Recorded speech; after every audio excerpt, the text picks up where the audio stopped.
Yo, yo, hello, y'all. Welcome to the second episode of 2 Cents.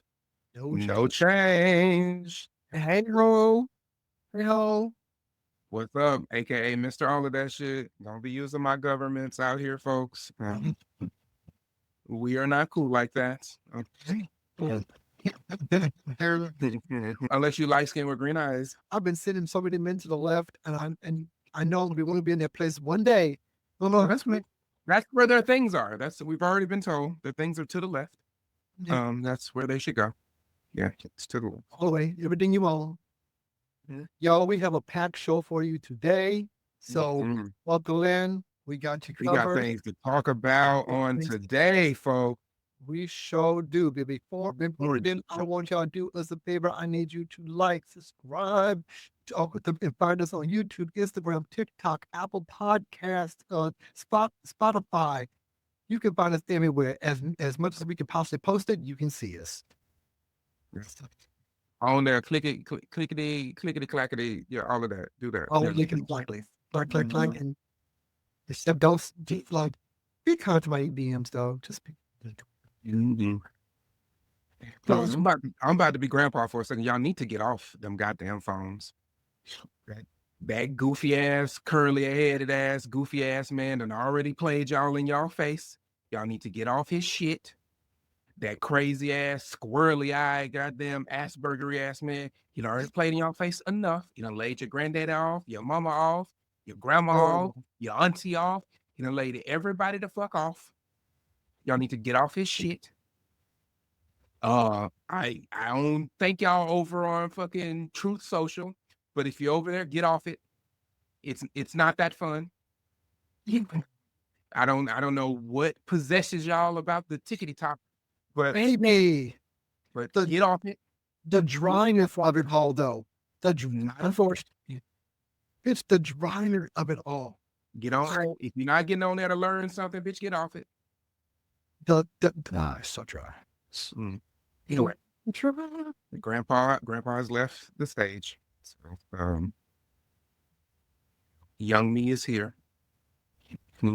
I try, and so, but we keep on though. So let's go ahead and give y'all an update of in the collection. Collection play. This is our segment that is a recap of the topics. It's a warm up of our show. So this is our regular part of our show. We give you a little update of what we got going on with this, or maybe something we got going on in our lives that could be beneficial to y'all.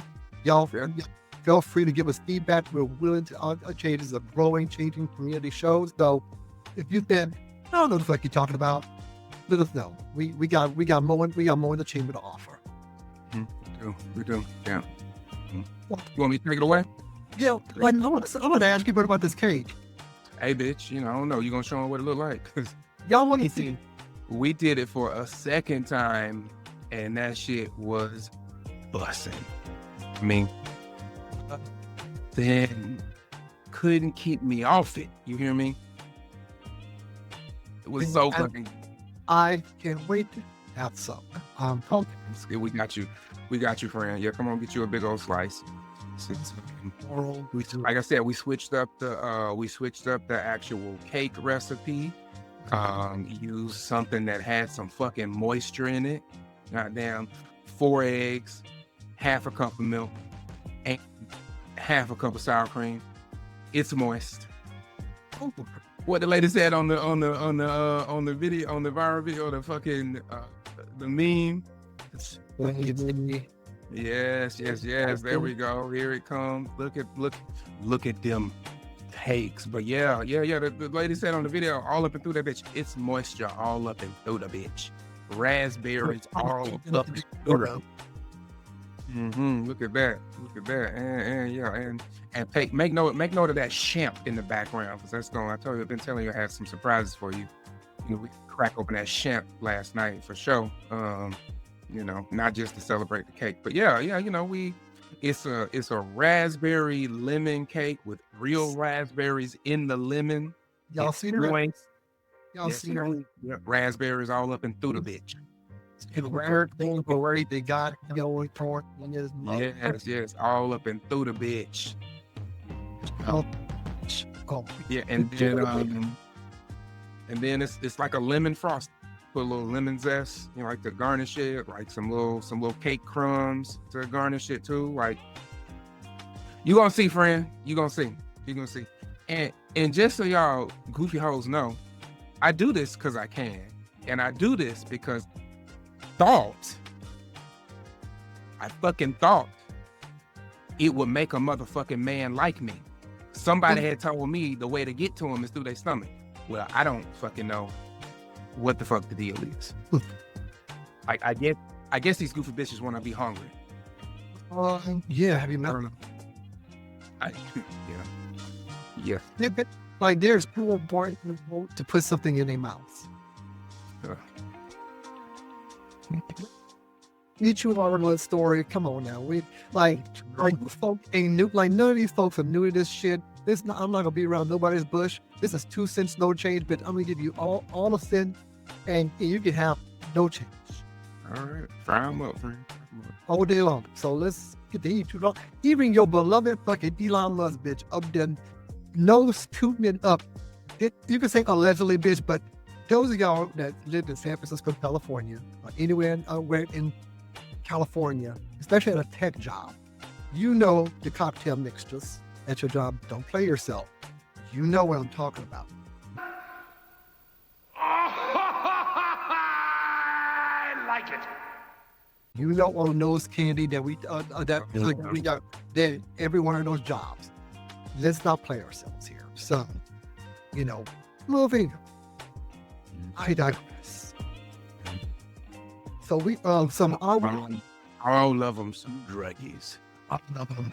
So speaking of fucking Silicon Valley and everywhere between, I'm gonna let me fill y'all in on what I've been up to. Tell them about what you've been over there doing, friend. Fernando needs a job. Bitch needs a job. I am with you. I was like, I've been in this game for 22 years, and motherfuckers want me to pretend like I've only been in this industry for 10. What you act like you've been here, like you just got here yesterday. Like yesterday. And here's the thing is that I sat down and literally started looking at this, because I was trying to figure out, why is the man up now? And I started looking at the generations. And I'm like, 10 years ago, Gen Z had just started in the industry. And so this is where they just start getting their senior levels of stuff. So these are kind of like, we remember going to school and they said, we're going to sliding scale. This is the biggest sliding scale I've ever seen in my entire career. Where I think that part of it was like this kind of this message that we have created. It's creating a workforce that we like people age out of their jobs, or we play this ageism game. I've said this since I started my company years ago. I don't care how old you are. I don't care how many years of experience do you have. I need to know how many relevant experience do you have.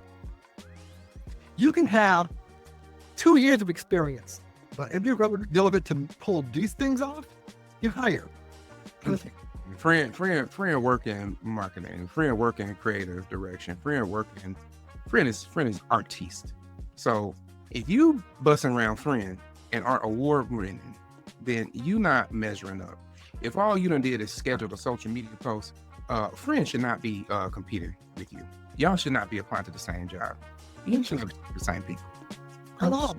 Just then when someone publishes it says, and her body tea.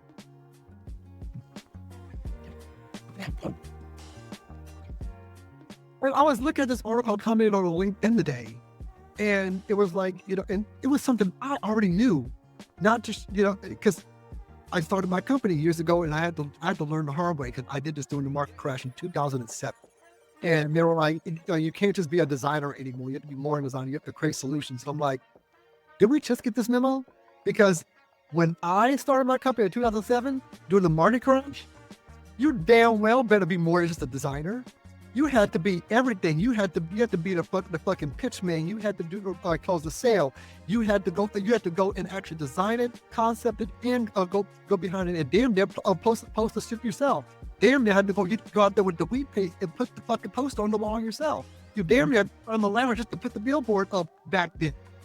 the budget was so tight, you had to be everything.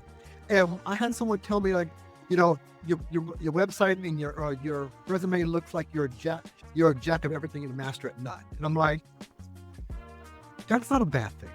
I hate when people say that, you know, just I have that phrase, because I'm like, in my line of work, when I worked for a majority of companies that were startups, or they were companies going towards being acquired, then you had to be Prince, play on instruments, because they didn't have the staff to still be able to function. Like, And that's very much what it is these days. These bitches, you know, got the staff. You laying off 1,000 people a week. You laying off 200 folks a week. Who you got? Who do you have to have, like, what kind of staff you got to have a bunch of people specializing in one or two things? Like, a lot of this shit just don't make sense, bro. A lot of shit is just such a fucking, maybe it's the old head in me or in we, but I don't get how you expect 20 years of work history to, one, compete with 3 to 5 years of work history, right. and act as if one has more value than the 3-year has more value than the 20-year. Get the fuck out of here. Like, I don't know what kind of story these folks done told themselves about what these little children can do, but fuck out of my face. That's exactly what I said. Like, you know, and the thing is that you can tell that this is business as usual for, you know, for companies, because they've created this mechanism where every company falls into it. Don't reinvent the wheel. Well, it's only so long you can say don't invent the wheel before the wheel breaks. Now all of a sudden, all the things that people were doing, now all of a sudden it's your hot shit moment to say, oh, we need this kind of designer. We need hands-on. Bitch, I thought that was the whole thing. It's hands-on. And I've gotten messages like, well, make sure you're, you know, as a designer or a director, how many of these jobs were hands-on? I'm like, all of them. Who the fuck just sits down like a power bottom and just wait for everybody to do the work for them? Okay. Now, like I said, you can't. You're not gonna come for my friends. Like, baby, I'm not lifting your legs up for you. Like, get her ass. Like I spent my early point of my career doing that. It's like, I remember growing up, and it's one of the people coming on my LinkedIn and said, yeah, that's what they taught us at school, to have low expectations, to work from the ground up, and I did that. And I thought that was the honest way to work in my industry.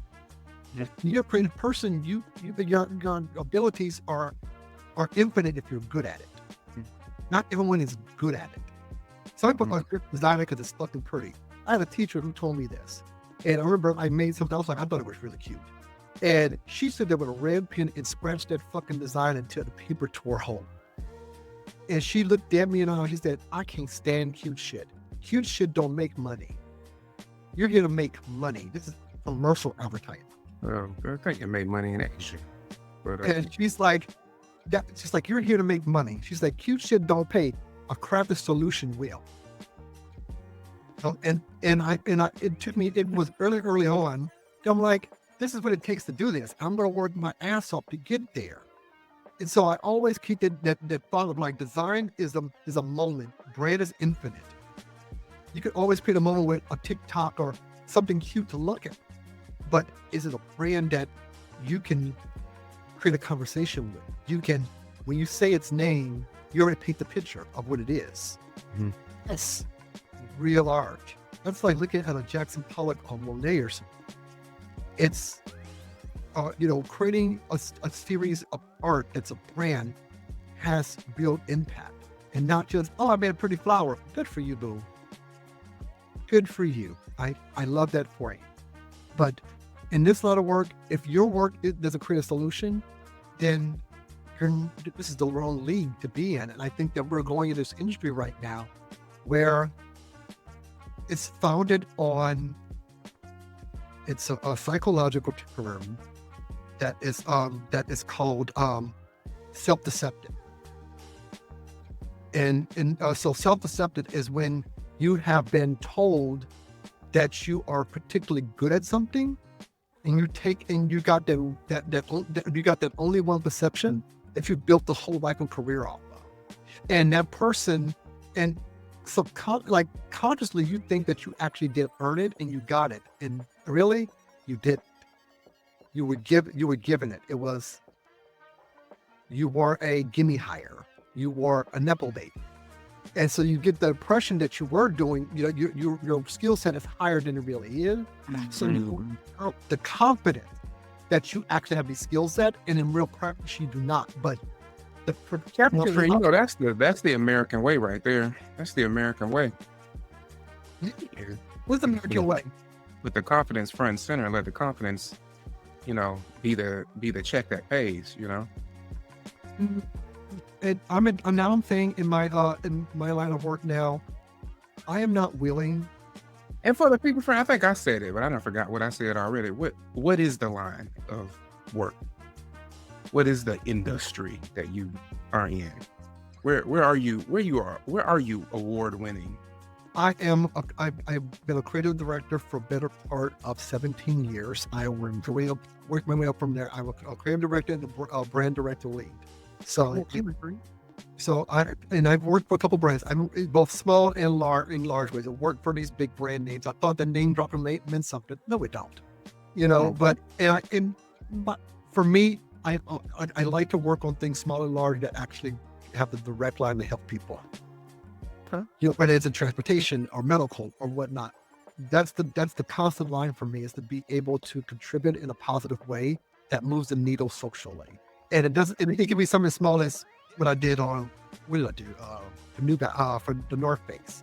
It was an internal sales deck, but that sets the tone for how they're going to sell their products and to who. And so my work simplifies how to build a perception and roadmap on how they're actually going to execute that, so you have interest in buying it. And I lay the foundation of the story as to giving them a compelling reason as to why you should buy it. So, in North Face like a Nike thing? Or am I thinking of Helly Hansen? No, Helly Hansen. Yeah. Okay. But we make sure, reminder, y'all, subscribe. Don't forget. Yep, sure.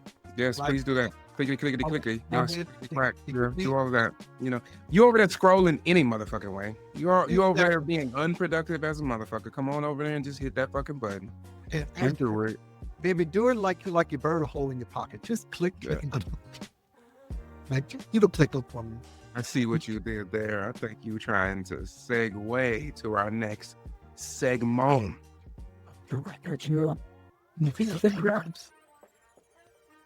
What you did. Like that. You do this. She's smooth with it. Oh, this is a topic that you want to bring up, yeah? Oh, yes. Okay, so burning a hole in your pocket. So burning a hole in your pocket, with this, we want to get into the financial advice. Maybe we're talking about something that's going to affect your pockets. Maybe we're going to talk about, a new meme coin and what it's doing to society. Or maybe we're going to talk a little bit more about, this weird ass economy that we got going on. But in here, we're going to, we might give you some sage financial advice. We might give you, we want to talk about things that impact them dollars in your pocket.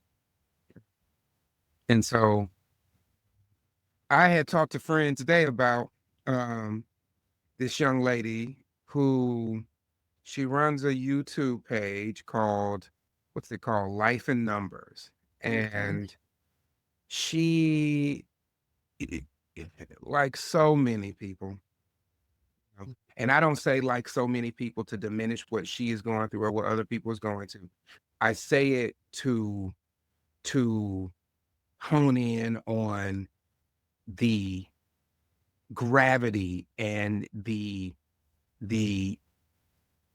just the sheer amount of people that are feeling and going through what this young lady is going through. This young lady recorded a video, basically recording her layoff, her layoff conversation with whatever HR rep that she had. It's a young Black girl. And we get to see that happening in real time. Happened to me a couple years ago. It was a little bit different. It went down a little bit different than what she shows, but a lot of it was similar. You know, a lot of it was like this dare I say phony empathy. Yeah. Very canned. Oh, sure, yeah, like it wasn't like a 2 or 3 people kind of thing. It was a bunch of folks. So whoever it was that said this shit to 50 people by the time it got to me. But but it's very much the same for her.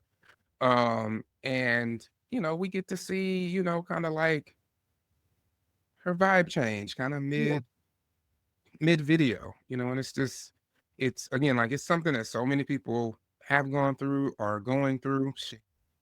And let that weird South African keep doing his shit over here. Lots of more folks are gonna fucking run up against this shit, So yeah, I don't know if you wanted to, throw to it or fully explore a little bit of it. Like I think where he's gonna show you, she she just got the news, or she just got the chance to absorb it all. Look at, you heard that side? Look at that. So I've already cried today. And did that too. Same. I have already cried today. I'll probably cry more. And did that too.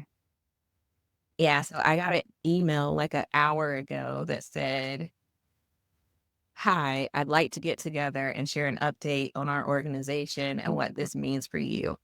Passive aggressive. So, yeah, I already knew that this was coming.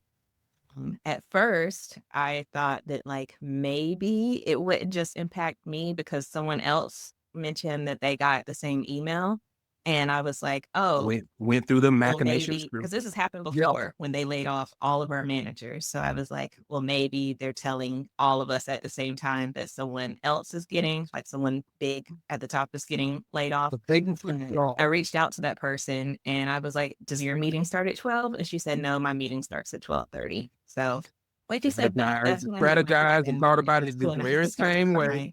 Girl, we will meet at this same. I think the best news out of that is that I'm going to get my bonus, so that will help. I don't know how much the bonus will be because I don't know how well the company performed. But that check will come in March, and I'll still get another regular paycheck from work. I don't know what I'm gonna do. I do have savings, thank God, but like I don't know what I'm gonna do. It takes months to get a new job because I still want to remain in tech. I still want a remote position, which those are harder to come by now. And like, I don't know what I'm going to do if I can't get another job because I have the mortgage now and the mortgage is like $2,700 a month. And this is where I'm triggered. You have to stop here. You gotta. I have my trip. Stop it right here. Stop it right. Oh, actually, go again because we gonna talk a little bit more. We're gonna talk more about like what she's talking about with this trip, and I'm gonna give y'all. And to New Zealand next month, I should probably cancel that. If I can get a refund on my flight, I should probably cancel that, which sucks because I've been planning that since like this time last year. Hurl. Look at me.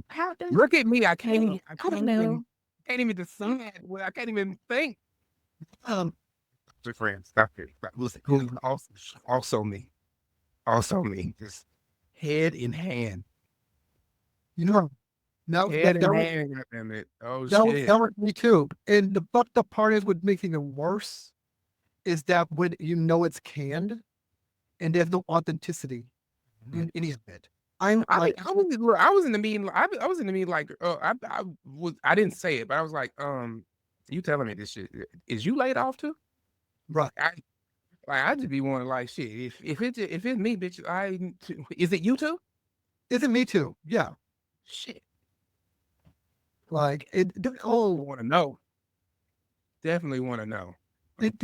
I just hated the canned, like this guy put that fucking canned ass thing. I mean, I still have the email when they were doing where they said like the company's restructuring and what pissed me off is that I talked about this in the last episode when I'm seeing that director of HR that's still brand new at the time, and then someone who became my boss within the first couple months, and we had that remember that little dust up when he wanted to talk to me offline.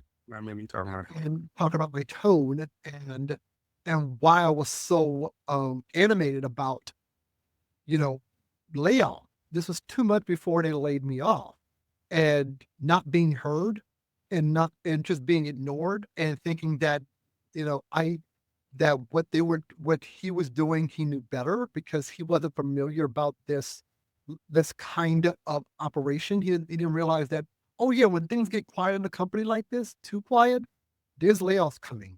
And they're sitting there trying to figure out who, what, and when. And they have to go through lawyers and documents. When you start seeing your project board get empty, when you stop hearing new schedules for new kickoffs, you're the chop. And or if it's taking a while, they say, oh, our budgets again, our clients are not paying like we thought we scoped. That means you need to pivot. And so I see his ass quiet as can be, just completely deer in the headlights, while the HR person giving me looks at me, and then he starts because of legal reasons. Oh, it was him and the HR in it with you? Yeah. For legal reasons, I have to just say the script. I can't go off a script. I'm like, oh, so it was new to you, huh? It's nice that they got the guy who's very new to this, Jew, has never done this before. I have. I've done this job for him better part of 12 years. When I owned my first company from 2007, and I sold my company in 2016 for undisclosed amount, not 6 figures. There were commas behind my company name because I built it from scratch. $20. Wished it was still that bitch. Oh, don't you wish I still had the I was dealing in my fucking account. San Francisco took all the treats. But to watch him with his regrettable face, there was part of it that he just stick to the script. The other part was like, damn, you told me this thing. You told me, yeah. Fucking told me. Yeah. Do you know about, hey, could you go, I found out what I can, what can I use in my using my portfolio? And can you look at it, since we worked really, really hard on building the story methodology that I built, that you extrapolated off of, and now it's the methodology that the entire company uses that had saved them 3 days of operation time. Measurable time, not obscure in the air, measurable time. Nigga still got laid off from a person who thought he needed to have an offline meeting with me, for a person who didn't even know how to actually do my job in a way that would actually have individualized financial stability. And that's what a boss is supposed to do. Well, we're up on if something fucking falls through the cracks, or your ship is going down, bitch, go get us a fucking raptor. Don't this motherfucker, a raft, a rat, my friend.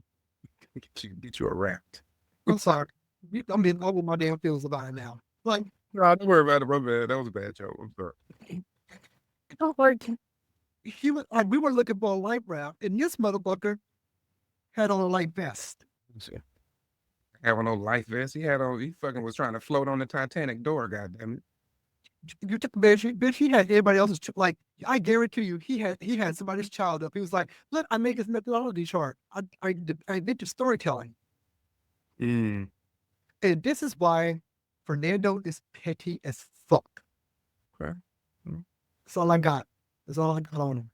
Yeah, man. So when they did me, like this was such so this is such a drawn out um situation. Like I think it was real hard for them to come to the point where they were gonna lay off people. They by the time this layoff happened, I had made it through 5 or 6 different reorgs. And and and I hadn't even been there a full 5 years. Like there's so much leadership change. This shit was so fucking like I don't say shaky because I never really felt like the company was like not making money. Yeah. I just got the idea that like whatever harebrained scheme or harebrained fucking idea they were trying to, execute to was not going well often, And so when they decided to lay people off, they basically gave us like a 60-day notice that it was happening. So hats off to them for being that gracious. I don't know if they are still laying people off. It's still not going great at this place. So I don't know if they're still like giving people a 60-day runway to get the fuck up out or find something else. That was the other thing. They were allowing people to like look for a different role in the company too. And I tried for like a week or two and I was just like, bitch, you get into another role, you're just gonna be fighting for your life, for another 5, 6 fucking reorg. So like I was just like, let me just let it go. But like her, like, during that 2-month runway, I don't know how many times I looked at the damn severance calculator trying to figure out how many weeks of life do I have left. Right. And so like she was saying, like the 60 days that they gave us allowed us to stay on the books long enough to be eligible to get no, it was 90 days, I believe. Stay on the books long enough to get a bonus that we had all earned, which is nuts to think about because you're laying people off, but they getting a bonus. Like, I mean, I guess it makes sense. Too. Right. And so It's like 1,000. yeah, and then so like I had earned like the first month of a sabbatical, which they paid out. It was on the tail end of COVID. So like, wasn't taking like PTO time off. So a lot of that stuff just had accumulated, rolled over. So they paid out all the vacation time. They paid out all the sick time. And they gave, what did they do? Was it a month? They gave a month's salary for every year of service. So I basically got 5 months of severance from that, plus the month of sabbatical, plus like probably a month's worth of vacation time, plus the bonus. And so that was a good cushion. And that leads me into like, well, I'll say this before I take another leading, but I'll say this. When they dropped the hammer, when I turn back to the camera, basically turning back to the camera from my direct manager giving me the news, and I guess he had done this enough to where he knew what to say to me. I don't know. I guess I'm a big black man, so like everybody feel the fucking need to like, like don't be upset, don't like fuck you. Like I'm a wolf. I can meter my motherfucking reaction and temperature. And temper. Like get the fuck out of here. My entire My entire ass, right? So, he gives up the goat that he had been laid off too. Oh fuck. Right. I was like, now I gotta give you some empathy here, So yeah, so that was crazy. But But one of the things that she leads into is she talks about like how is she going to like how's she going to make economies? How is she going to like like shift her lifestyle to like save some money? And like she immediately brings up this trip that she's going to take. And so what I want to say to people who are experiencing this from the federal level on down to the private sector, know this. Unless you got some miracle network, you finna be in this for some months. Period. Yep. So, yes, make economies. Yes, tighten the belt. But don't lock yourself to your computer. And don't shut yourself out of a vacation. Especially in her sense where she had already paid for shit. Right. Like, I saw people in her comments like talking about like, "Oh, girl, you need to get your money back. Like, you don't know how it's gonna go." Like, I mean, this girl, like, she looks young, she looks smart, she looks like she's got, I learned later that she's sitting in a place that's hers. So like, she got means. Like, it's not gonna kill her to go down to little fucking New Zealand and off the money she already spent. Like, yeah, she can't go down there going to fucking Balenciaga of New Zealand fucking, every Right. day. But like, she can certainly go down there and have a good time and maybe not do it lavishly. Get her mind off of this shit because she is definitely going to need it. Yeah. I have that advice for y'all. Like, during my ordeal, and baby, since that happened, since I got laid off that one time, I have gotten I've gotten my contracts canceled twice for no good fucking reason other than bullshit with the client. Them motherfuckers not having money or shifting priorities, like whatever the fuck these Same. whatever the fuck these clowns want to say.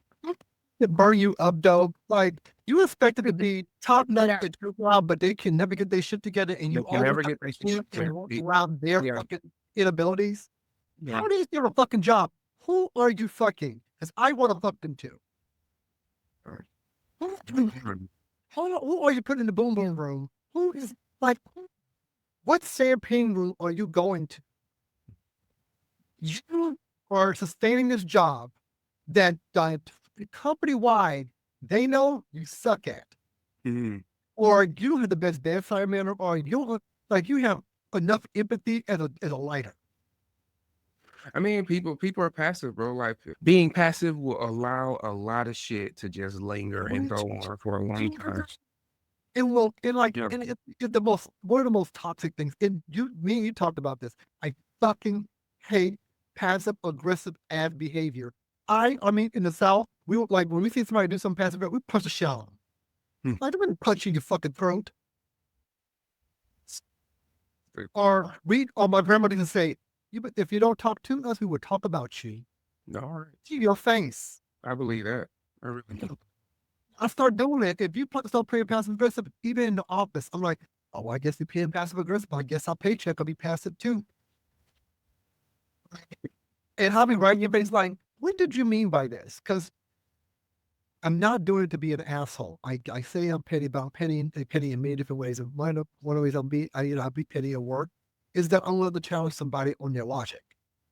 And the thing is, if you're great at your job, if you are invested in the job that you say you are, that question wouldn't pose would not really. It would not make you feel insecure because you know your job. Gotcha. And when you know your job, you're confident in it enough to be able to answer a question, even when it makes you uncomfortable. Because sometimes that out of most insults usually comes a really valid question. And so sometimes we have to have enough patience to hear it. If someone's coming at you with this snarky ass way, there's probably a percentage of that was true, but it came in a packaged ass, bullshit ass statement. And it's like sometimes you have to dig under the layers because some people don't fucking communicate because they spend so much time being passive. At the moment they open their mouth, it sounds like bullshit. Yeah, but maybe if you were being more vocal about your feelings, you'll start to build a skill set for being able to articulate your feelings versus me trying to play like I'm Miss Cleo. Call me now for your free reading. And get what you are trying to say. This is not how you make money or a business or any kind of sense. And I'll be the first one to call HR and report your ass. Like, because you are a detriment to this company. I don't care if you're the freaking COO. Well, you're not operating to nothing. Man, got you out here telling.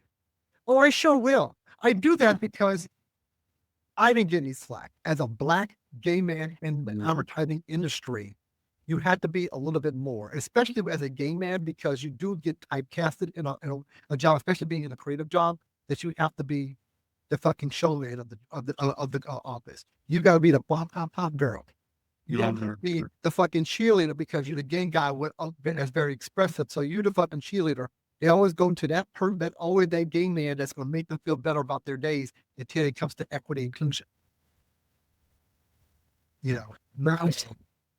That is great at a show, but you show me nothing. Yeah, and so the other thing that kind of got under my skin, like, love her posts. It's really eye opening. I think it's very much damn, you too, or like, very much a moment where you understand, like, it's not just you experiencing this, somebody else is experiencing it in real time, having to make the very tough decisions that you're having to make. So it's very, very much a kinship, very much a same kind of thing, But what I did also notice in her comments was braggy ass niggas in the comments talking about shit like, oh, well, it could be a blessing in disguise, Shit, I got laid off. And then 24 hours later, I got a job that was paying me more money than I ever made in my life. Like, and multiple times I saw that. And when I first saw this, probably was like a month and a half ago, I was like, this has been like 3.5 months since that contract canceled. Like, how these motherfuckers getting a job in 24 hours? It wasn't 24 hours. It's like 2 weeks or maybe a month. But still, in this shit, in this shit, I want to know the magic. Tell me the magic. Like, what you do? How did it work? And so I know it was in two particular spaces where I commented, and like, that's incredible. Like, how did you make this work? Like, tell us, because I noticed they went as far to brag, but they didn't go as far to share the knowledge. And I'm like, damn, is this a bot or is this like an actual human? That's just, are you just out here to brag, or are you out here to like be helpful? And what I learned, and I here to be helpful, certainly didn't respond to my comment with the house. So leave it to them. I don't know how the hell to get a job in 24 hours, especially when paying me more than I already make, Oh, and what's the wrong one? Also that, like, not a whole bunch of details in that shit, but just a bunch of braggy shit, Like we're all, it depends on, like, if you was getting some like low level job, not for nothing, they're a lot easier to get than the higher level 6-figure jobs. And those are the ones that we up in here be all puffed in the chest about, because you have people who should never have been on that salary list and making that salary. No. And there's people who I'm not here to count y'all pockets. I just want to know how you did it. And you don't before you jump in my comments or have something, you don't owe me shit. You don't owe me, you don't owe me nothing. But I think if you got the audacity to jump up and brag about, some shit in the middle, in like all up in this girl's face about her situation, you got the nerve to come up here and brag about it. Maybe also be helpful. So, you fake humanitarian hoe. Yeah, and that's what I'm getting at. It's like I'm like, when I got laid off 2 years ago, they paired me up with a career consultant. I'm like, yes, this is great. And it was really nice. They built a little website where they could put their little reviews and whatnot. Bullshit they can. I'm like, if you really want to help me out, go into my LinkedIn and write reviews in my LinkedIn. Don't be sending me this third-party software that y'all giving me this pat on the back, like, afterlife kind of stuff. I don't need that. I don't need your accolades. I need your money. I can buy my own accolades. Thank you. After 20-something years in this industry, the only thing you can buy me is the paychecks that go in my checking account. Everything else you can keep. I can wish myself a happy birthday. I can give myself a mental free day. I can do all these things. I can go buy my own backpack with the logo that I like on it. I don't need the backpack with the logo on it from your company.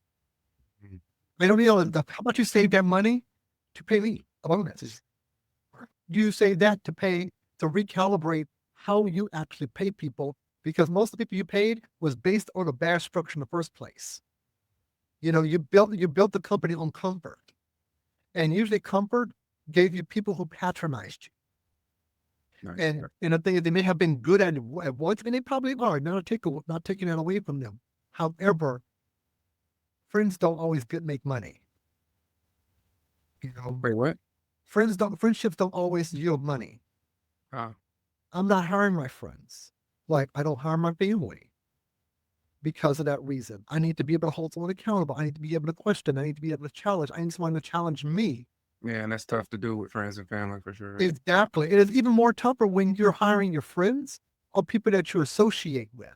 And then now you have a whole office full of passive aggressive people that don't want to tell their friends they fucking suck. Or they don't want to be the person who they have to go in a peer review and tell them that they didn't know what the fuck they were doing and this job shouldn't be theirs. They don't go and tell I caution people about jumping to the you suck of it all so quickly. Like, are you really that great if all you can do is tell somebody they suck? I would suppose if you're so great and can level this level of critique, you can certainly mentor, coach, set person to become better. But I think a lot of people are so quick to jump to like the you suck and just like, aren't being helpful. And this is the difference between talented and gifted. Talented and gifted, baby. Maybe. Talented. I have been saying in the pre-show, I have a surprise for you. Cool. Okay. Surprise. Surprise. Since we're down here in the burn a hole in it, your friend. Okay. The ink ain't even wet. The ink ain't even dry. Just signed a new contract today. Bitch. Yes, indeed. That will get me off this hamster wheel of looking for a job for a moment. And, we might talk about my other life situation shits in some later episodes. Yes. Come on, party of emojis. Yes. But I'm off the hamster wheel for myself. I have made it a personal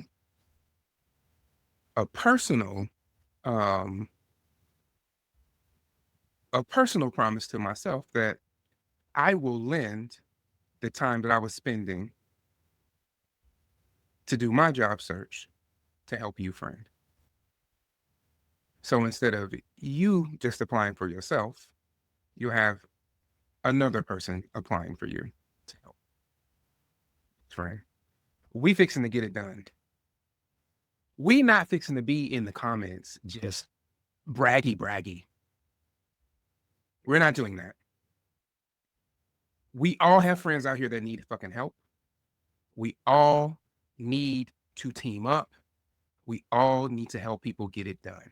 So friend, I'm coming on down to Harriet Street, coming on down, and I'm looking at the resume, and you apply, I apply. You apply, I apply. You apply, fixing to be like fucking cat. Okay? Yeah. We only have half the problem solved. All right? So that's a surprise, friend. It's a beautiful surprise. Lord have mercy. That's why I told you to note the champagne that was in the background. I would have saved you some, but I had to take the cake to a dinner party, and I cried. Yeah. I'm not much of a drinker anyway. So, it's burning a hole in our pocket. We didn't give y'all a lot of financial news, but we did read y'all down to the ground about coming at people's comments, bragging about your money. And anytime people brag about their fucking money, I learned this from an ex of mine. Anytime talking about money, let me hold $20 since you got it all. Yes. Since you got all your degrees and you know everything. Since you got your degree and you know every fucking thing. Did you know I mean there's degrees? Let me hold $20 since y'all bragging about your job you got in 24 hours. Can't share the house. Yeah. You see me? It's all like the thing is that even with me not having a job right now, I still talk to the people that I work with or have worked with and offer myself to them. It's like, hey, like even if I could look at your portfolio and give my perspective, just like I look at my industry as a community. At the end of the day, we're still artists and artists still are artists, and we understand that a lot of us in this similar struggle, even when we do have a job. It's for us to keep the job, especially when we know in our industry, it's not the easiest industry to be in because you are talking about an area that's so subjective to people. All right. And so it does make it harder. And sometimes, especially when it comes to hiring, your resumes are being filtered to put through people who may not understand the level of art that they need to actually be the company they're trying to represent. Right. And so, that's why I get down about it, but I don't get too down about it because there's a lot of variables that are counting against people like me and other people in the industry that may not all be your fault. And we know that, but it does feel that way. It does. That is how it's being taken. And I think that there's a lot of companies who spend a lot of time trying to make people feel better and not actually making people feel better at all. They try to, but I don't think they're getting the picture because they operate in the vacuum. And I like the thing is that, business and the most healthiest way, in my opinion, to run a company is when you do it holistically. You don't treat everything as one linear thing. Everything is by case basis. And if you're smart and if you're good and if you're a talent, you're as gifted as you say you are, that's a fluid experience. That's a fluid talent. That's a fluid ability. Like I know in my career, I have been able to still do my work and still be able to make a very sound decision about someone's career because it really fucking matters. Everything that you do that is supposed to matter. Like if you said you want to be helpful to people, well, help people, but actually follow through with them, even inside the job and outside the job, because even if you lose that job, you need to be able to have a leg to stand on to get to the next job. Yes. Give me an A, B, and C's of the results that I got from the work that I produced for you. Don't give me this roundabout answer. No, you know it because you have to present that to higher ups to be able to see if you're right track or not and get your bonus. So why not be able to devise that when you're doing these regular performance reviews, give me something that I could put on my resume right down. That's how every review should be.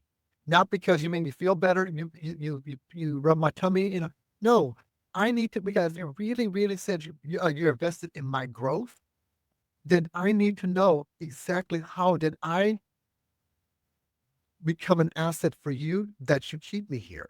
Yeah. So let me know. Well, this is something that I learned to do, and maybe it hasn't really, I haven't implemented it in a way that I've been able to leverage it. But what I have, basically what it is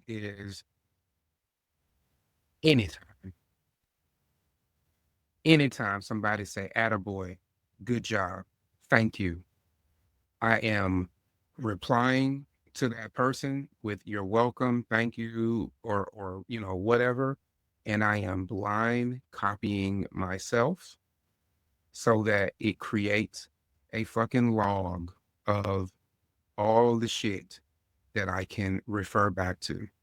And to that matter, any assignment that I get, whether I finish it or not, or get to take it on a road show or whatever.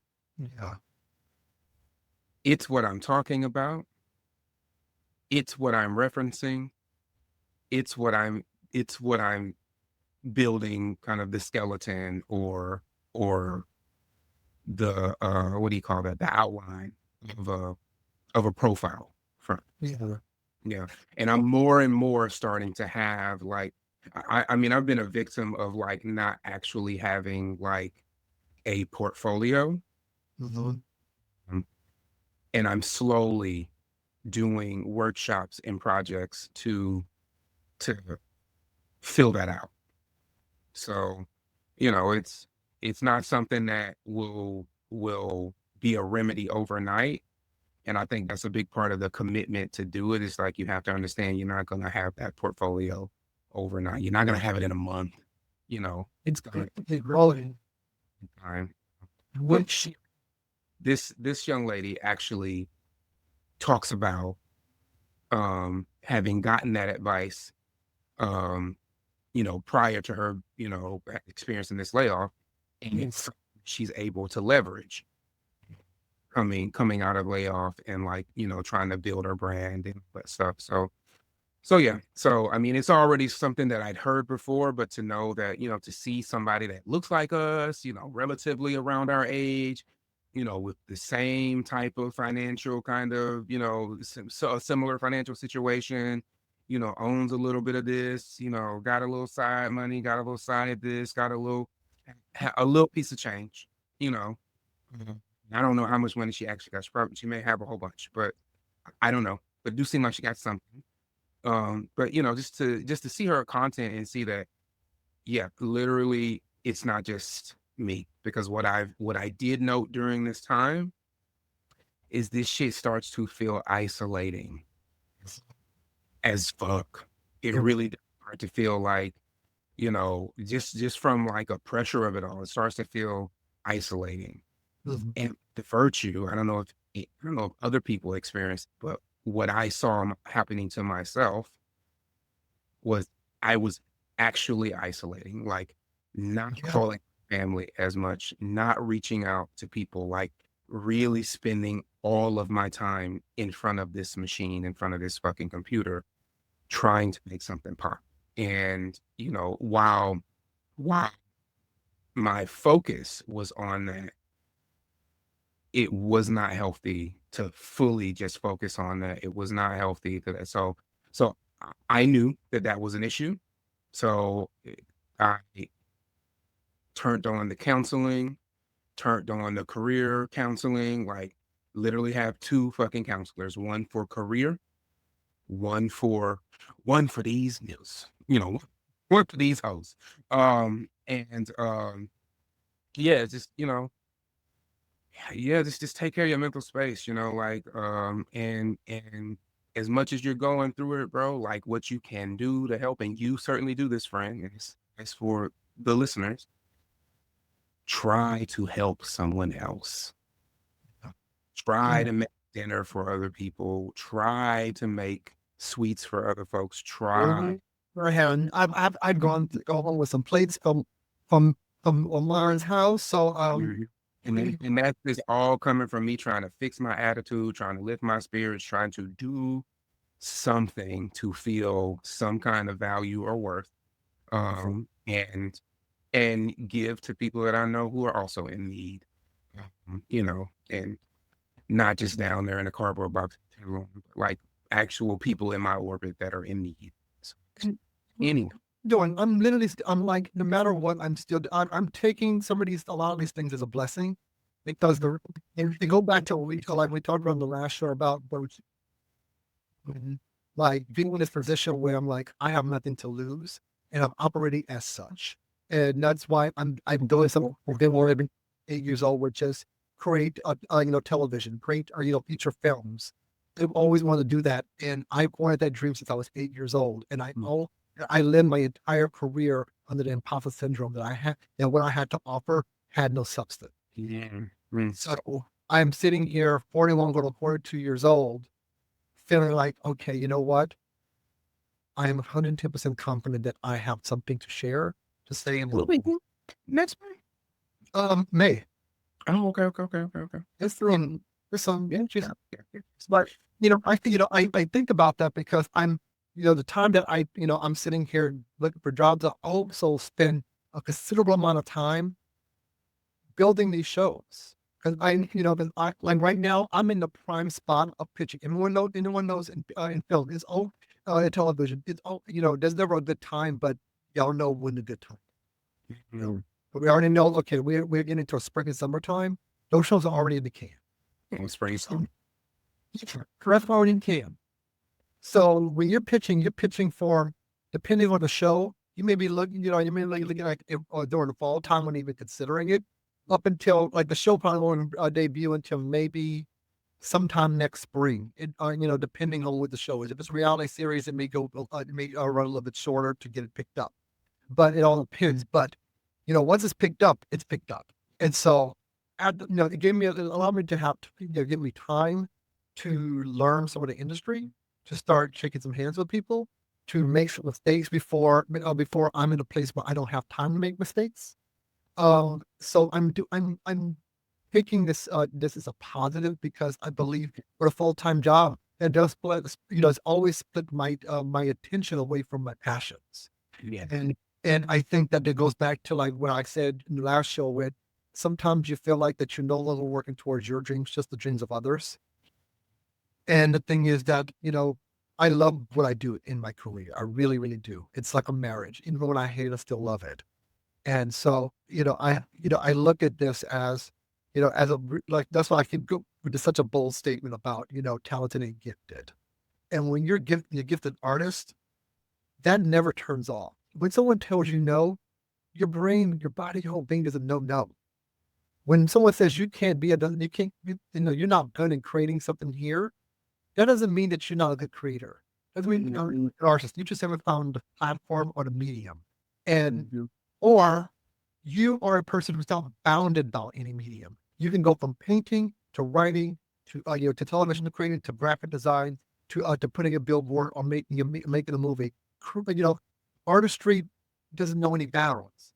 It's just you. Okay. And so that's what I do. We can count on you. We can count on you for a mantra or a tagline or a goddamn saying. We can count on you for that, friend. And they still hire the motherfucker. All the fucking taglines in the world I'll be throwing like cannonballs. And bitches like, oh, that's nice. Well, you know what? I'm gonna use these to read your bitch ass. Like if you don't think this worth it, I still think I'm worth something because the people I work with believe that too. And I'm so thankful. I won't express. And I believe in you, friend. That's why I'm committed to do what I say. So, do we want to talk about Jerome Powell or do we want to skip the bitch? No, we don't need to skip that. We can get into it really quickly. I didn't put a video of it, but it's fine. Okay.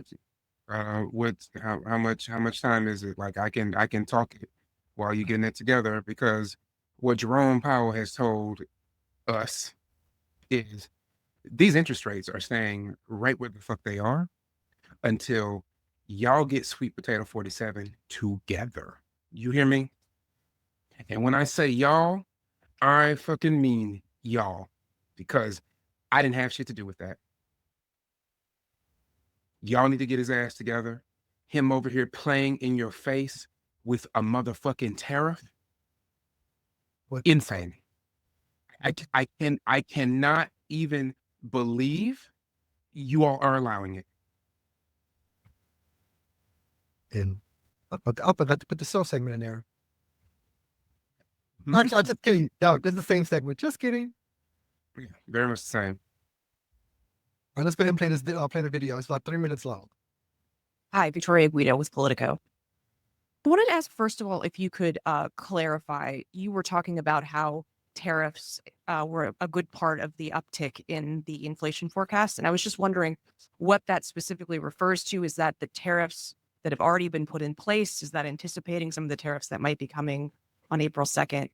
And then also, if you wouldn't mind, talking a little more about the balance sheet decision and what drove that. Did that have anything to do with expectations of how the debt ceiling, raising the debt ceiling, might affect the reserve supply? Yeah. So in the SEP, you'll see that there's not further progress on core inflation this year. We're kind of flatlining, going sideways. We don't ask people to write down how much of this is from tariffs. But baby, it's not. but some of He this, was supposed to fix know the that inflation tariffs when are he coming kicked in the you know fucking that they're door. probably already, all the forecasters have tariff inflation affecting core PCE inflation, core CPI inflation this year, without exception. I'm not aware of an exception. So it's in there. I can't tell you how much of that it is. In terms of the balance sheet, so yeah, I think, I guess the way I'd say it is, it was the flows in and out of the That's all I TGA really that need. got us thinking about it. But as we, Okay. as we thought about it, That's all I really we really need to came to the view. is him calling out attention to these stupid ass fucking tariffs, this dumbass tariff war that y'all's dumbass president has incited amongst the fucking world, whether they're our top trading partners or fucking not. Like, it is an asinine strategy to play for a short-term audience. And we all know very well that the American people are a short-term audience. They don't give a fuck about the future. If they gave a fuck about the future, they would care about climate change, doing what we need to do to ensure that we have a suitable planet to live on into the future. But they don't give a fuck about the future. They care about the right now. And right now, you trying to play a tariff long game to bring on more manufacturing in the United States? The fuck do you mean? What do you even mean? We talked about this last week. If you think bringing back manufacturing to America is going to make a blip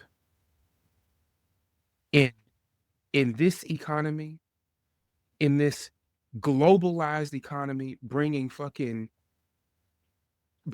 manufacturing back here, as if it's going to do anything, as if you could get something manufactured here and it come out at a price point that anywhere in the world can buy it. Like, is everything that we make here going to be exported to Saudi Arabia? Like, is everything that we make here going to be exported to, I don't fucking know, to London, where they probably where they may can afford, what we make? You can't export it to our neighboring countries because their currencies are weaker than ours. Right. So what the fuck we gonna do with this shit? You make it here, we can't even fucking buy it because it costs too fucking much. Because you literally have to pay us. You have to pay us a wage enough for it to make sense for us to go over there and do the work. So I don't get it. I'm glad that Jerome Powell has put it on high notice that what he's doing is having the opposite impact that he told y'all gullible motherfuckers it was gonna have. Right. And the thing is that it's like, it's one of those things, 2 + 2 = 4. Yeah. But it seems like people are feeling like that they can create whatever number. It kind of feels like when we're talking about this isolation feeling, it's like when you're so isolated that fact doesn't have to be a fact. The truth doesn't have to be the truth anymore because it's like no one's hearing you. And I think that this is where a lot of the movement has gone, is that people have spent so much time behind the computer that they have started to substantiate unfounded opinion as actual fact. And I think that since there's no one else in the room to be able to combat that it gave a lot more confidence for people to be able to latch on to these things and be able to create a reality that soothes them and hold on to it. Because that's what's happening. You're holding on to reality that makes you feel comfortable versus the truth that actually will help you understand and do something about it. You're taking your own choice away by actually feeding yourself information that does you no good. Like, it's like there's nothing to be gained by actually trying to win the game of who's wrong and who's right. Right. Because we all lose in the beginning. We all lose at the end. We do. I was like, the only people who will be looking at us side eye is Canada, Mexico. Let's see about what China and Korea gonna do, because that's two about another bigger manufacturers. I think helps like understand U.S. citizens of the entire world. We are the obese nation of the world. We are the fat bitches. We're the honey boo boos that can't stop clicking on buy, shop now. We cannot stop consuming on a dime. We're one of the countries that have so much That's another thing that I mentioned to you the other day. Like, in consumption. So when you're talking about tariffs and whatnot, it's because they understand that Americans are massive consumers. They know that you consume more than they need. We eat more than we need. Our plates are bigger than enough for two portions. We have basically conditioned ourselves to act in excess. And excess is acceptable. Which the funny thing is that people who live in other countries who live happier lives but less, and they didn't need it anymore. Like we live in excess. We have created a consumer economy. So again, to think that you're gonna bring manufacturing back to America to circumvent that is insane. It's insanity. Like, baby, we couldn't even get on a diet right. What? Then and me, bitch, I had to put my ass on the Oprah. Like during COVID, y'all know what it was. Basically, we're going through COVID light right now. Isolating our fucking houses. Most of us don't have no fucking jobs, or trying to find one, or scared they're gonna lose the one they have. And then what else we do? We drank, we smoked, we did whatever we wanted to do because we were bored with our time. We had to figure out what the fuck to do just to make the time pass. And you became a detriment to yourself and became even more of a consumer. Like, you benefited no one. And there was something that I found very funny. I should share it on here. It's on one of the reels. The reels on I think it was on Instagram, I believe. And this black woman in it was North African man, and he was like, "How would you feel about if they bring back segregation?" She's like, "Yes, please." She's like, "I want to know whites only, blacks only." She's like, "Please give it to me so I can know not to be any way." She's like, I would like nothing more to go into my black ass restaurant where I can get food with seasoning and put my black ass money into other black ass people. Show them how much black wealth we have that you've just done away with your whites only and your blacks only. And then how you will make that work? Well, most of our population is mixed. Where's the mixed people going to go? Because that's most of our population now. Over any of the races that's in here is mostly mixed. So where the fuck are they going to go? We have the swirl section, and to what end? Like it's just make it make sense for me. But we don't have to get off this mic talking about the swirl section. You are out of bounds. You need to sit down somewhere talking about swirls. Wow. Right. I'm telling you, Lord, I'm just trying to Foolish, you hear me? Foolish. No. Like, bitch, where do we get the good food that you can afford? So, Talk about it, shit. Like, you may not, but bitch, food deficit is real. What you gonna eat? Because guess who got the food on discount and plate lunches? The black restaurants. They got plate lunches for $6, and you got food for $2. A meat and 2 or a meat and 3. So you can walk out the club and go get yourself some ultra wet lemon pepper chicken wings, and make it do what it do, bitch. But I don't know if I'm about now outside of your club and your white old club. You better go find. I hope you could find some Gordon Ramsay to make you a plate. But I'm going to Marquisha over here, who got her children in the stroller right now with that hot grease popping. About to give me some popping lemon pepper, and only gonna cost me less than 2 bills. And just so we know, when you come out the club, when you get your plate, Jerome said interest rates, they're gonna be the same till this man start playing in your face. Okay. And it takes us right on over to Get the fuck, get out of my face. get out of my face, bitch. Out of my face. I think you up, baby. You gonna tell him what get out of my face is? You need to tell him.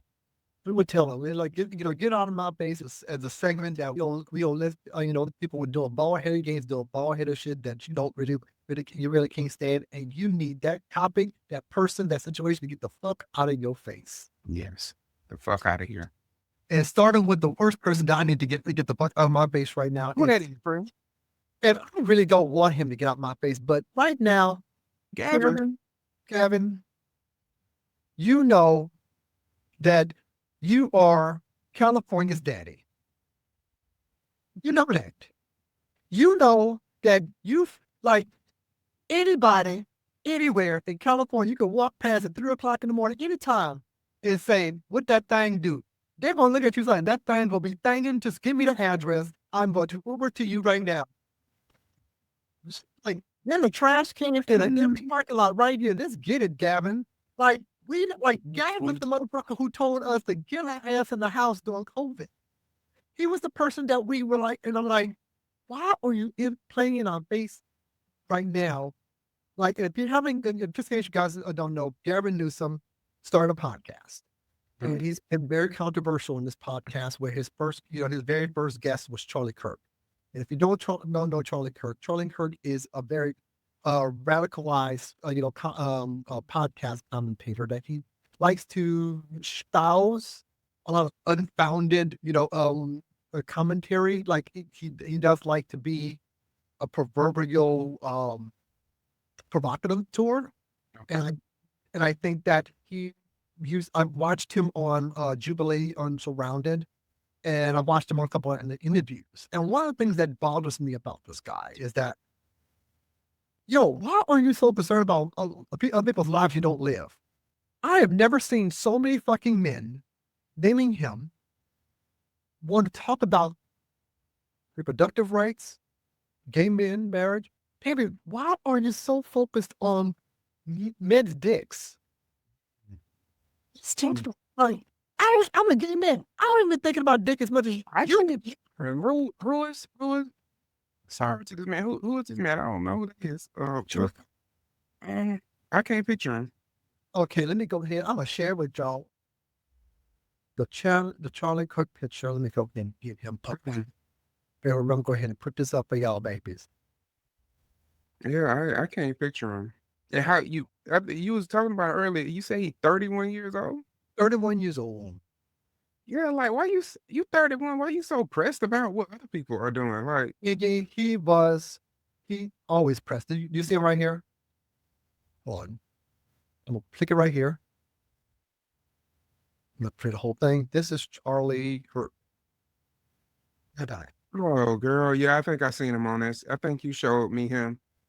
Oh, he look like a fucking goober. What we call that? Penny local pussy. Baby, you are so focused on what we doing in our job. Are you mad that gay men look better than you on your best day? Let's really fucking talk about it, okay? Have you been to have you gone to any gay vacation? Baby, you know what these men look like? Do you think that we're checking for you? You look like something from Bob's Burgers. At least how you probably. I watched him debate, and it's always going back to scientific. Bitch, you're not a scientist. Just because you swallow pussy fluid don't make you scientists. But what is what's his background like? He just running out? Look, I say this because it's true. Like, you're talking about an individual who, like a lot of those individuals, is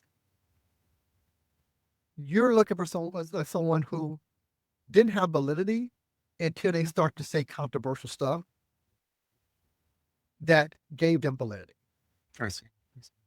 So he was on Gavin Newsom's show, just like right after that, he interviewed Steve Bannon for his second show. Yes. he skips on over to Tim Walz. Now, he already had gotten flat for the first one because what people are giving him flat for is mostly because he has been agreeable with these people. Oh. He's been defensive of these people. I think that he's very, I'm going to try to give him my, the most positive spin that I can do, can give him is that he is trying to find common ground. I'll go ahead and play this clip right here. And because I'm like, it felt like that I get with Tim Walz, or is this with Cook?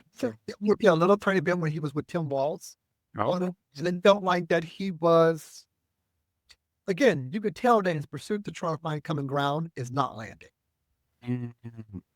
And so, I figured him and Tim would be aligned. I mean, Well, he's from the party. he's where I think him and Tim start to diverge. Motivations are. I think we have to understand what they're actually doing. You don't think it's racism and misogyny? I think there's a lot of that, but I don't think it's exclusively that. When you talk to a guy like Steve Bannon, he reminded me a little bit of my grandfather when he talks about working folks and he talks about how we hollowed out the But he industrial denies core the of this election. country. But he I understand that, but we can dismiss the notion of election denialism. We could completely dismiss what he did on January 6th, but I don't think you can dismiss what he's saying. Reminds me a lot of what Bernie Sanders was saying. Reminds me a lot of what Democrats said 20, 30 years ago. I mean, he's arguing against. Yeah. And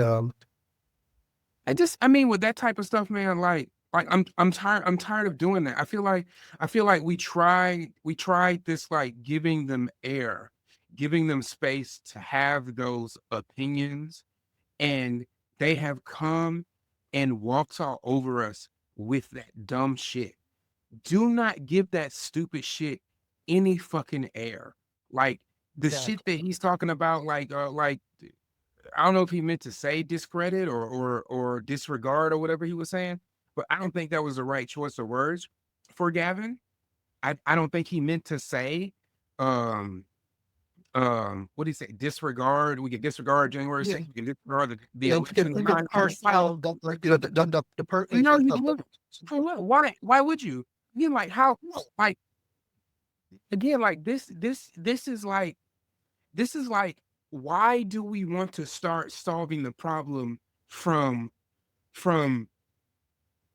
this place that you're going to when we're at odds with so much of a person in terms of, damn, you was out here, pumping up January 6th. You was out here like that was some of your deal, or you were out here denying the fucking election. Like I don't know how you want us to get past those things. Because if we get past them, it's not like they're not doing it. If we get past it, it's not like they have it's not like they've changed their mind about the election or they changed their mind about January 6th. They're still on that shit. But all we've done is just give them a concession to talk about what. And the thing is that this is their brand. This is not just their opinion. Their entire career is hinged upon them being consistent about this message that even may be in the secret corners of their mind they don't agree with. But it does, like, being agreeable about something that is logically right does not fit into the brand that makes money. But see, I even have to harp on the like if you say like in the trenches of their mind or in the furthest of their mind, like you're still doing you're even if like you said, even if you deep down you don't believe in this, but you're still outperforming this shit. Your performance of it is still harmful. Your performance of it is rolling back people's rights. The performance of it is destroying an economy. The performance of it is asking a sovereign nation to give up 20% of their border, give it up just so you can look like big man negotiator. Yeah, Fuck out of here. Giving ground to this shit. Giving ground to this says like, oh, it's okay if you ignore judicial orders, court orders. That's where this shit is getting us. So I need for us to stop doing that. I feel like the thing is like we talk about this about when sometimes an adult doesn't know how to be an adult, you have to have another adult to actually bring this forward. Sometimes have the Democratic Party the adult. advanced that swimmingly with Joe Biden. And this is going down that road of like where I never will let these motherfuckers forget that they took us. We are dealing with this shit because America needed a white man in power. This is the only reason that we are dealing with this shit, because it does not make sense that multiple well-qualified, more astute, smarter people who aren't con men were up on both sides to be the president. But you dummies said, fuck all that. It isn't about policy, it's about popularity. And the thing is that Donald Trump the thing is that you didn't believe it when he said it. And the thing is, the bros who voted for him were too young to understand what he actually was intended on doing way back when in the 90s and early 2000s. The thing is that, and just like Steve Bannon and the rest of them, you know what's different between you and them? They have money, you don't. They can afford to say these things. They can afford to stand on a higher ground and be able to narrate your downfall in the state of being, because they never ever have to be there. Donald Trump is never going to have to know. I hate the thought of it. I hate the thought of it, and you have offered me something new to, I guess, hate or think of. But like, yeah, you're right. The little bros, the little children that came around off of the fucking Joe Rogan podcast or whatever the fuck bullshit they're on. Them little goofy motherfuckers came with their shitty ass vote for this man because they don't actually have a frame of reference for, if we look at the shit with immigration, you don't actually have a frame of reference for what it means to go maybe perhaps to these other people's country and see the best of their culture and see how valuable the best of their culture is to bring to ours, and let that propel our culture further.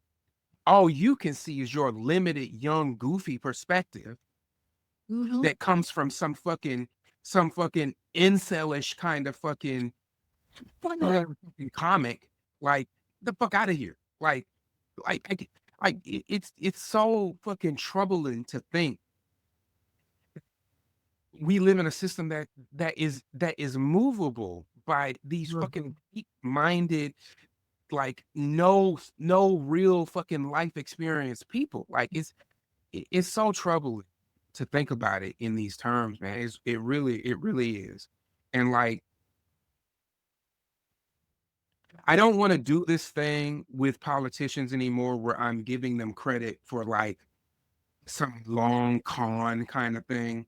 And what I'm saying, I'm prefacing that is like, I feel like, maybe Gavin's doing this, because he needs to appear like he's coming to the center to siphon off votes from that MAGA crap.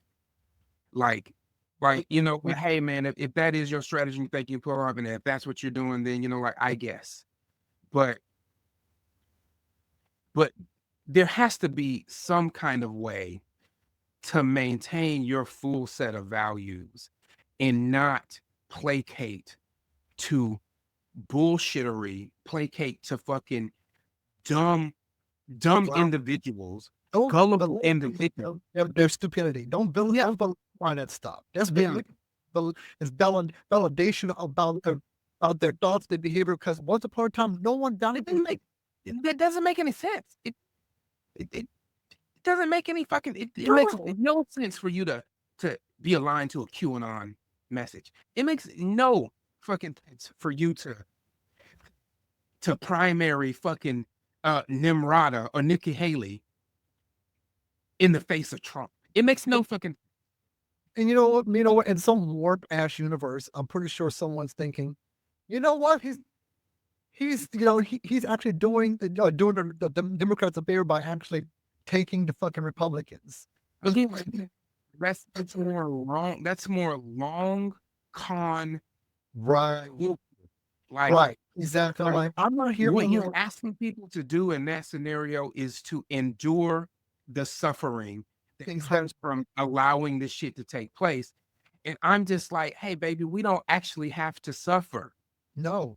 We don't actually have to continually take these leaps and bounds backwards that these people are wasting our time doing.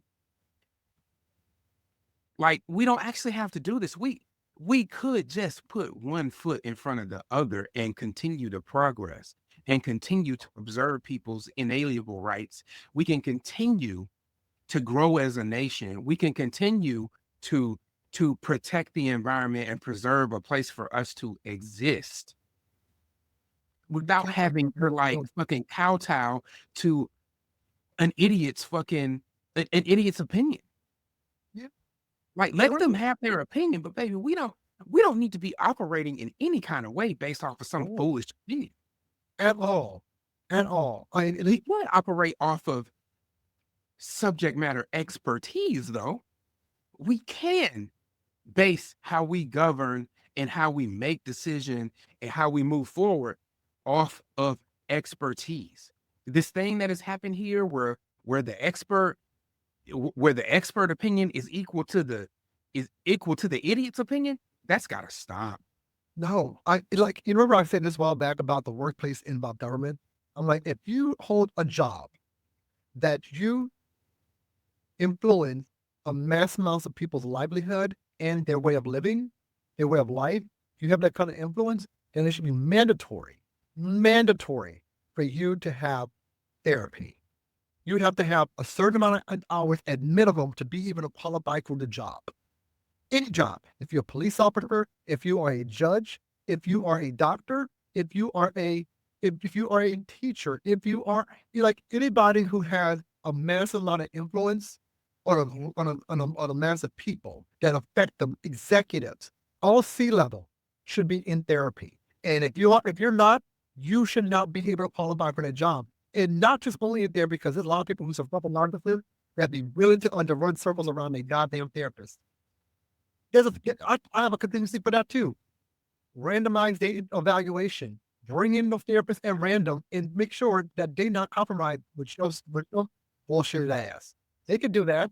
And then the flick of the switch, now you have a new therapist. Bitch, try again.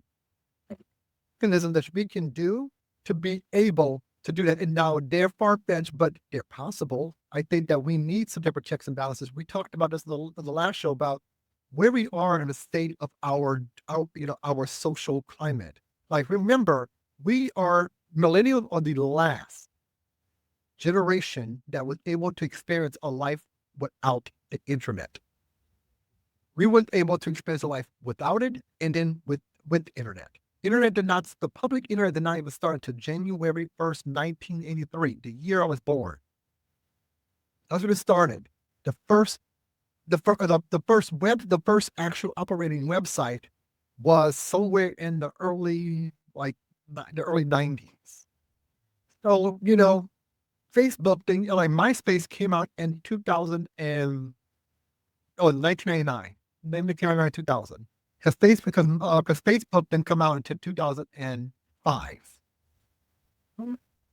Yeah, because I was in college, and you had to have a college ID to actually have the law to register with Facebook. So I had my login still out. When Black Planet came out in college. Exactly.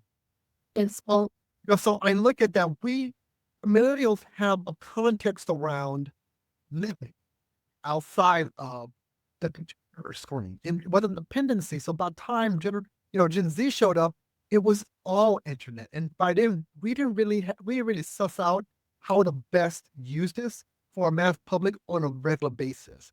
And we ended up remember, like our generation, I can put an iPad away. Hell, we didn't have one. So, we ever parsed that. But there was a generation that got closer and closer to the Gen Z. That's all they gave the kids with iPads. So they didn't really learn really valuable social skills, and they start to live a life without context. So life started to be not valuable enough to actually abide by the rules of life. Being able to recognize people, to be able to understand people, to be able to be comfortable being uncomfortable, to be able to be questioned and challenged, to be able to get over a passive aggression, to be able to reach common ground, to be able to deal with an argument at a substantive level without being ruled by your emotion. Those are really hard when a generation has been conditioned to be reactive, likes and clicks, reactive, not even really challenging their own thoughts before the thought comes out, because it was an urgency to be able to comment, and to move things, move things at a rapid pace where comprehension didn't allow for that to happen because it was so weak, reacting. Speaking of reaction, make sure you like and subscribe, and 2 cents no change. Yeah, so I'm keeping that conscious, and then you're also remembering that Alpha, Gen Alpha is at 28 years old right now, between the ages of 14 and 22. And so, 0 or 28. So you already have, Gen Z is already responsible for influencing and teaching Gen Alpha the ways of life. They have been given context around their life. So it's really, really not, I'm not saying all of them, but there's a great bit of them that they're living life without context. So they don't really feel the consequence of life. Which, like, life for them became game. So it's like, with a little argument, I get a point to the next level. Environment. And what is the next fucking level? What is the next fucking level? So, Fred, we need to bring this home, friend. Yep. So we're gonna give our 2 cents in a biscuit right now, y'all. We'll close this out with, y'all know what it is. This is good. This is where we gonna give you our first off the French press rant. Yes. Our 2 cents. 2 cents. So this is, and you'll hear from every single show. If you like and subscribe, we might actually include your rants, or you actually be on the show and share your own rant. So we're just gonna kick it off, and it's gonna be up to you guys to add to it. So you want to go? You want to go? You want to go on your rebel power? Yeah, my 2 cents is this. A French door refrigerator, I'm over it. I was like, oh, not a white refrigerator, girl. I just made that cake, and one of the things I did to make it better was like refrigerate it. So the buttercream ain't just sitting out on the counter and which is fine to leave buttercream out. It's fine to leave butter out, right? But put it in the refrigerator, and all my fucking refrigerator space is gone. Like, I will never buy another French door refrigerator. I mean, I'm not trying to put no bad juju out there for my refrigerator. I need that bitch breaking down. It does fine. That bitch gives a good, a fresh filtered fucking city punch. But the space is just like it's not giving with the space, So what I want next is French door-esque, but it's got the bottom. No. Okay. I got the bullshit kind of my last place had it. I loved it with the drawer. Oh yeah, I had a drawer, and then I had a door under the drawer. We were I know my dad didn't have one. Like, basically, it's got the bottom, the freezer part is a drawer that slides out. You can do whatever you want with that configuration. Yep. And then the top folds open to, like, it's French doors up top, but it's wide open. It's not got no fucking big bar in the middle, like it's like everything. Yeah. So that's what I want, because you can do different configurations with it, and you can fit a cake in there and like fit other shit in there at the same time too. I got a fucking 5-pound roast over here. I got to fucking keep in the refrigerator till I do something with that shit. So, you need a big bit of refrigerator. Big bitch refrigerator then. Well, we're not real. Zebbound is saying you're not going to be a bitch for long, so don't keep pulling. Yeah. No, I can't. I wish I had a big bitch refrigerator so I could fit the shit that needs to be fitted there. Mine tends to want to close by itself when I just opened it. I'm like, Nobody asked you to close. I'm in here. Fine. She talked to the Mogovi. Never talk to the refrigerator. You don't mean nothing. Turn your face around. I don't need that. It doesn't so. I wish I had a different rant because I could end up with something funny. Ain't nothing funny about this shit, but how dumb we fix it. How dumb the children are. See? Yeah, I'm gonna end it off with something funny on this, but I'm gonna bring up the Trump's Trump's executive order dismissing the Department of Education. Somewhere he has probably nowhere actually is located anyway, but he did. He ain't got no business. There's nothing talking about education. I don't know. They have already told him that he don't got no business around nothing that say education. I already told his ass. So I'm gonna play a little video clip to show y'all what just happened today. President Trump tonight. Of him to have children surrounding him. Executive order to begin eliminating the Federal Department of Education once and for all. At a White House event with senator Republican governors. The Democrats know it's right, and I hope they're going to be voting for it because ultimately it may come before them. That's Fuck you. That's all I had. So, I didn't know I had heard about it. I didn't know he had did all that fucking dog and pony show with the children behind him. Like, dog the audacity of this man. Of it all. The audacity. The audacity. And you see them kids, thank you. I'm like, you ain't supposed to fucking chip. Here's the thing. I don't. Bryce, I'm concerned, bro. I'm sorry to talk over you. The optics of having black children behind him, oh, that infuriates me. Yeah. Look, infuriates me. Who let the black kid there? Who allowed it? Now you know you need an ass whooping. Do not involve us in this. We are not a part of this shit. Do not involve us in this dumb shit. Right. I thought about this shit today. I was like, I cannot believe how we just will not learn from the mistakes of the past, the atrocities of the past. No. The optics of having black children behind this buffoon talking about dissolving the Department of Education, juxtaposed with what this country kept from black people during slavery, i.e., the ability to get, the ability to read. It's infuriating to see. It's infuriating, and to see people in this country allowing them to use education so as to remove it from us, and for us to not be smart enough to see the con that is happening, to see the harm that is happening, to see the same card being played. Yep. To keep you uneducated so you are unable to fight back. So you are unable to lift yourself up. I can't. I really can't.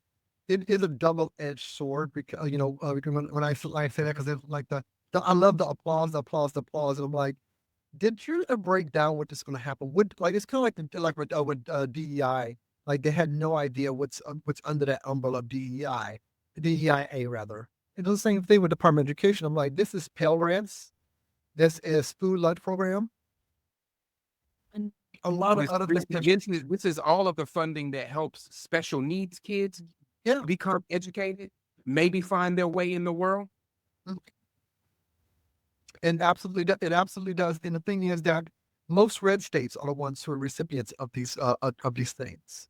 Pell Grants is the grants that you get when you first, when you attended college. I had a Pell Grant as well. And so that is pretty much a common grant that most college students are going to, unless you go to Ivy League and you have a lot of money. And even then, rich only stay rich when they don't have to spend their own money. So they're probably on a Pell Grant too. And so, it's like food lunch program. Girl, you are not making it rain at the trailer park. You ain't got that kind of money to be giving your child that kind of money. Don't front like that. Nene, you think you're couple extra dollars for once tomorrow? That way I can get some chips or some ice cream or something. Yeah, I gave you $20 on Monday to last you for the week. And today's only Tuesday. Please explain. Because you were at this voting poll saying Trump's going to give you some money, bitch. Well, who gave you money for this workers? And it's not just free lunch. The whole lunch program is subsidized by federal monies. And business don't got it. You definitely don't got it to give your child full price for the lunch. I'm like, hell, y'all were eating hot dogs at your house last night. You couldn't even cook nothing. That was probably the best food your child's going to eat, period. Some children, that's the only meal they have. And it's not just people of color, it's everybody. And that's the thing. I'm like, when they are talking about their people, they're not talking about you. And they're not even talking about their people because they don't even care to. They never have to worry about how they're going to afford cheese, how they're going to afford Similac, how they're going to afford them grits and polenta. They're not worried about that. They're not worried about if they can go get some pizza right now. Pizza is not something they're concerned with. They don't even know what the price is. Did you not see your president get into a Tesla and didn't even know cars filled with computer screens now? And he got here and he said, oh, everything looks so computery. He needs to go to the Department of Education. He needs to go there and stay there. Like, it's insane. It's insane. That entire fucking part. Because I'm working on a little film that I'm going to talk about when I get closer to, closer to it. But it's talking about people don't really understand their history. And once upon a time during slavery, so we always like to go by this, but this part I love to bring up. So this is pre-civil rights movement. This is this is a flashback period of white slavery would led up to why white Portuguese traveled here to come to America, and they needed people to actually work on the ships and travel. Well, there were people who were peasants, or I forgot what they called them. There's a name for them, and I'll probably put it in the chat or something like that later on. But it was white people who were poorly educated, and they have any means of money. So their means to actually get on that boat on the transatlantic to get to America, they had to actually sign away their rights and become a slave to be able to get on the boat. So they were cooks. They were actually washermen. These were white slaves. And so you got to a period where those white slaves once they got to the U.S., they start running away. And guess what? They can't find them because they blended in. It kind of goes to that white people look the same, just like black people look the same. Okay. But it didn't work for you. So a security measure was brought in. Black people. Because black people stick out. Why? Because we brown like that. And so I know, why is always the respected Republicans always come out with these tans? I'm like, I thought you didn't like us, but you up in the tanning bed trying to look like us. Yeah, that's something I was waiting to get in there. All right. I can't believe that we allow this man to come around as foolish as he is, like a man who literally coifs his hair and paints his face orange. Like, you are allowing him to lead you. It's insane. And understand this, like part of the transatlantic when they brought in white slaves was they knew they were poorly educated. They didn't have an education, so they gave them menial tasks. Which fast forward after slavery, this is where you get a lot of the KKK, the country bumpkins, and they would live out in the middle of the woods. We still got them. And this is why they're radicalized, because they were secluded, and they probably walked away with no fucking white wealth after slavery. That's what so there was no generational wealth that in the passed down. So you got a lot of this culture that's really mad about it, because they were people who never were given anything in the first place. That generational wealth was not important to them because they never belonged to a family who had any meaning. So it was never meant for black people or white people. It was for the people who could afford it, just like our education. It's for people who can afford it. And keeping you stupid keeps you being a person that can be sold to. It gives you the ability to not have the ability. It takes away your right to actually have free critical thinking. And that does not benefit anyone because you're going to need to know basic things that you realize that school gives you. You know, you like going to college. Yeah, not everyone needs to go to college, but learning the basic formula of 2 + 2 = 4, or learning how to be socialized or how to conflict resolution and how to be to be socialized with different groups and be exposed to that. That's paramount to a kid's growth. And kids want that because kids are not born racist. They're not born bigoted. They're not born idiots. They're just curious minds that just want to know what's going on around them. And so when people have an education, it gives them the building blocks to be able to responsibly ask correct questions to inform them to make better decisions and to actually have enough knowledge to actually challenge when something is being posed to them. That was the hope. That was for you to be able to be a better productive, growing evolved citizen in this world. And not just be someone who follows someone into a ditch or follow someone into a place they didn't want to be. And that's what education gives us. Even if you take it on the most fundamental places of just know how to read and write. Hell, we are in Civil Wing cursive. We're in AI right now. You can replicate anybody's standard writing hand. The script is an art form of the person who writes it. It could take people a lot of time to go back and practice how to write somebody's name, because even the people who have a signature don't write the same way. And usually signatures are as fluid to your hand as your emotions. If you're having a frustrated day, your signature will not look like your signature is very much very unique fingerprint, And so that's what I'm saying is that do not cheer for not having education because you have to understand the extent of what education is. And it's not just the book that you pick up and read, and it's not just the past history that you need to retain. That stuff is super important too, but there's a lot of other things that go in there that gives you the ability and the tools to actually pick up a book. That gives you there's a reason why we had coloring books and shit back then. They taught us how to have hand coordination, how to color inside of a block, how to put building blocks to actually help to build cognition. These are not things that, like when people say, I homeschool. Bitch, really? We're all people homeschooling their children, just makes my skin crawl. Like the amount of professionals that are out here that are in place to educate your child, and your dumbass is doing it at home, trying to compete with their specialized skill. We're literally fucking your child up because you want to save $1, or you want to save face, or whatever dumb shit they're doing. It blows my mind. It really does. It's just because it's like we have these fucking helicopter parents who are. That's what got us the Gen Zers. Is that they have parents that always is going to schools or rating the fucking teachers to treat their kids better, and you're like, no, you don't have a badass kid, and we need to figure out what the fuck's going on with this kid. What's the school board is not giving those teachers enough tools to even effectively do their job. They're doing it with underfunded, they're spending out of their pocket of money they don't even fucking have. And they're asking to raise your kids for you. And you want to control them on how they raise them? Well, come to school and teach your kid. Come to school for these 8 hours and teach these kids. Because you're not going to do it. And you won't do it because you don't know how.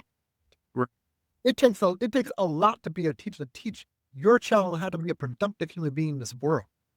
And one day that kid may need to take care of you. So they need to have the capacity to be able to have the resources, the abilities, the cognition to help people that they can't help themselves anymore. Namely, the parents who probably sit there and say they don't need no education, or they try to be a special way or anything. This helps no one. And that's the double-edged sword of this. He doesn't have to care because it's like any CEO or any insecure CEO. Let me correct that, because there's some amazing CEOs out there, some amazing executives out there, and that's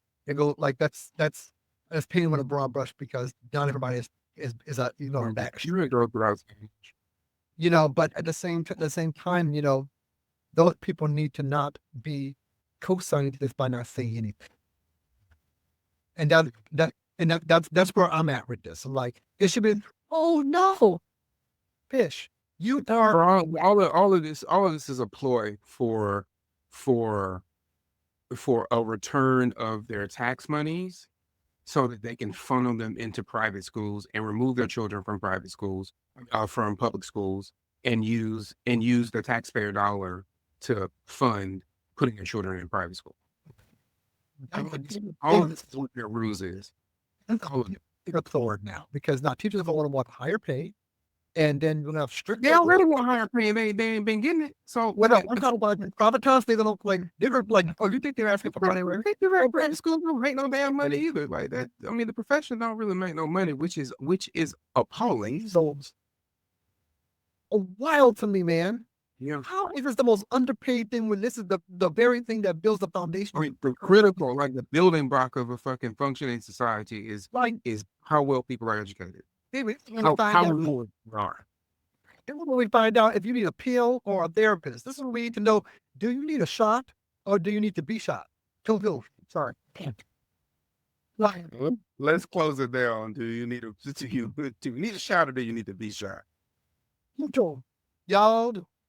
That's American example. We love you. Please like, subscribe. Yeah, listen, share, like, subscribe. 2 cents, no change on all the social. So we'll be seeing this out every single week. We are just a low fact. We are shooting in advance, so that way we can keep these going, and that way we can add more content. So the more we talk to you, the more we engage with you, the more content we get from you, and the more you interact with us, and we can be one big happy family. Give it now 2 cents, no change. Go wherever you want to go with it. So if you have you can't stay here, but you gotta go. No, wait, hold on. What's our outro? Hold on, where we go, friend? Where we go? What's two pennies for a pound? I don't know. We gotta work on it. What a sound you think? Like, you know what? But I'm saying stay tuned and don't tune out. Hold on, no, 2 nickels in a bucket, motherfucker. Or what? No, Good.